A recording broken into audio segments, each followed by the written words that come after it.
Singer human सागर और रुकुसुना नारे मामला रुजु होइछे।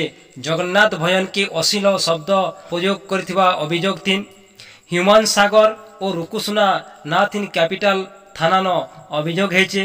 अभियोग करिछन मानवाधिकार कर्मी शिवसुंदर स्वाई।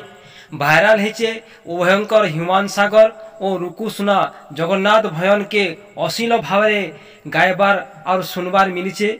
एपरी कार्य जगन्नाथ प्रेमी भावावेग आघात होइछे।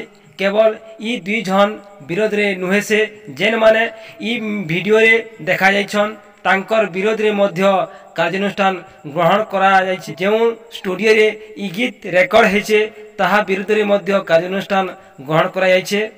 ई दुई सिंगर ह्यूमान सागर और रुकुसुना नारे आगामी गीत गाबार थिन ओडिशा भजन संगीत रो बयान करा जिबा बोली दाबी करा जाइछि। भोला